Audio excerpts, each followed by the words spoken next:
ద్వితీయోపదేశకాండము 3వ అధ్యాయము 1-29 వచనములు. మనము తిరిగి బాషాను మార్గమున వెళ్ళినప్పుడు బాషాను రాజైన ఓగును అతని ప్రజలందరూను ఎద్రెయిలో మనతో యుద్ధము చేయుటకు బయలుదేరి ఎదురుగా రాగా, యెహోవా నాతో ఇట్లనెను, అతనికి భయపడకుము, అతనిని అతని సమస్త జనమును అతని దేశమును నీ చేతికి అప్పగించియున్నాను.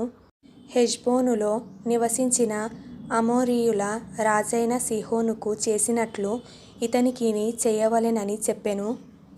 అట్లు మన దేవుడైన యెహోవా బాషాను రాజైన ఓగును అతని సమస్త జనమును మన చేతికి అప్పగించెను.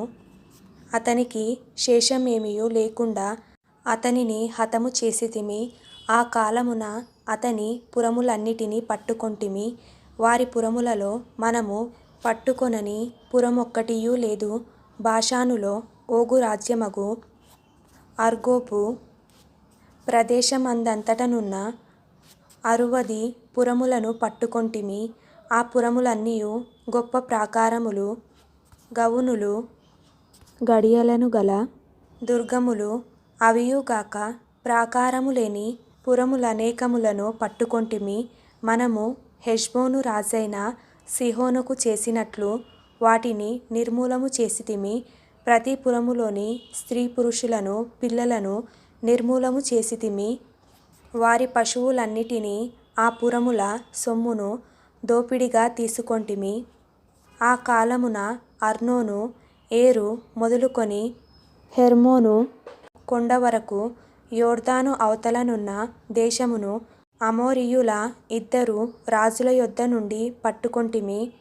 సీదోనీయులు హెర్మోనును షిర్యోనని అందురు, అమోరీయులు దానిని షెనీరని అందురు. మైదానమందలి పురములన్నిటినీ, బాషాను నందలి ఓగు రాజ్యపురములైన సల్కా, ఎద్రెయి అనువాటి వరకు గిలాదంతటినీ బాషానును పట్టుకొంటిమి. రెఫాయీయులలో బాషాను రాజైన ఓగు మాత్రము మిగిలెను. అతని మంచము ఇనుప మంచము, అది అమ్మోనీయుల రబ్బాలోనున్నది గదా. దాని పొడుగు మనుష్యుని మూరతో 9 మూరలు, దాని వెడల్పు 4 మూరలు. అర్నోను లోయలో నున్న అరోయేరు మొదలుకొని గిలాదు మన్యములో సగమును మనము అప్పుడు స్వాధీనపరచుకొనిన దేశమును దాని పురములను రూబేనీయులకును గాదీయులకును ఇచ్చితిని. ఓగు రాజు దేశమైన బాషాను యావత్తును, గిలాదులో మిగిలిన దానిని, అనగా రెఫాయీయుల దేశమనబడిన బాషాను అంతటినీ, అర్గోబు ప్రదేశమంతటినీ మనష్షే అర్ధగోత్రమునకిచ్చితిని. మనష్షే కుమారుడైన యయీరు గెషూరీయుల యొక్కయు మాయాకాతీయుల యొక్కయు సరిహద్దుల వరకు అర్గోబు ప్రదేశమంతటినీ పట్టుకొని, తన పేరును బట్టి వాటికి యయీరు బాషాను గ్రామములని పేరు పెట్టెను. నేటి వరకు ఆ పేర్లు వాటికున్నవి. మకీరీయులకు గిలాదునిచ్చితిని.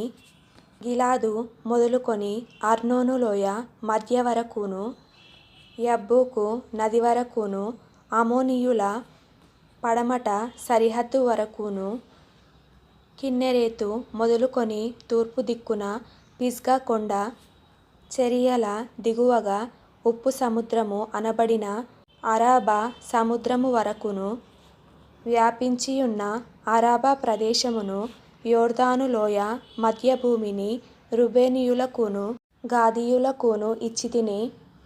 ఆ కాలమందు నేను మిమ్మును చూచి మీరు స్వాధీనపరచుకొనున్నట్లు మీ దేవుడైన యెహోవా ఈ దేశమును మీకిచ్చెను.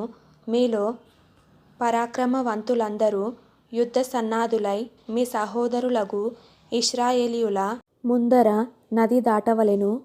అయితే యెహోవా మీకు విశ్రాంతినిచ్చునట్లు మీ సహోదరులకును విశ్రాంతినిచ్చు వరకు, అనగా మీ దేవుడైన యెహోవా యొర్దాను అద్దరిని వారికిచ్చుచున్న దేశమును వారును స్వాధీనపరచుకొను వరకు మీ భార్యలును మీ పిల్లలును మీ మందలును నేను మీకిచ్చిన పురములలో నివసింపవలెను. తరువాత మీలో ప్రతివాడును నేను మీకిచ్చిన తన స్వాస్థ్యమునకు తిరిగి రావలెనని మీకు ఆజ్ఞాపించితిని. మీ మందలు విస్తారములని నాకు తెలియును. ఆ కాలమున నేను యెహోషువతో ఇట్లంటిని, మీ దేవుడైన యెహోవా ఈ ఇద్దరు రాజులకు చేసినదంతయు నీవు కన్నులారా చూచితివి గదా. నీవు వెళ్ళుచున్న రాజ్యములనన్నిటికిని యెహోవా అలాగుననే చేయును. మీ దేవుడైన యెహోవా మీ పక్షముగా యుద్ధము చేయువాడు గనుక వారికి భయపడవద్దని ఆజ్ఞాపించితిని. మరియు ఆ కాలమున నేను యెహోవా ప్రభువా, నీ మహిమను నీ బాహుబలమును నీ దాసునికి కనపరచ మొదలుపెట్టియున్నావు. ఆకాశమందే గాని భూమి అందే గాని నీవు చేయు క్రియలను చెయ్యగల దేవుడెవడు? నీవు చూపు పరాక్రమమును చూపగల దేవుడెవడు? నేను అద్దరికి వెళ్ళి యొర్దాను అవతలనున్న ఈ మంచి దేశమును మంచి మన్యమును ఆ లెబానోనును చూచునట్లు దయచేయుమని నేను యెహోవాను బ్రతిమాలుకొనగా, యెహోవా మిమ్మును బట్టి నా మీద కోపపడి నా మనవి వినకపోయెను. మరియు యెహోవా నాతో ఇట్లనెను, చాలును, ఇకను ఈ సంగతిని గూర్చి నాతో మాటలాడవద్దు. నీవు ఈ యొర్దానును దాటకూడదు గాని నీవు పిస్గా కొండ ఎక్కి కన్నులెత్తి పడమటి వైపును ఉత్తరపు వైపును దక్షిణపు వైపును తూర్పు వైపును తెరిచూడుము. యెహోషువకు ఆజ్ఞ ఇచ్చి అతన్ని ధైర్యపరచి దృఢపరచుము. అతడు ఈ ప్రజలను వెంటబెట్టుకొని నది దాటి నీవు చూడబోవు దేశమును వారిని స్వాధీనపరచుకొన చేయును. అప్పుడు మనము బెత్పయోరు ఎదుటనున్న లోయలో దిగియుంటిమి.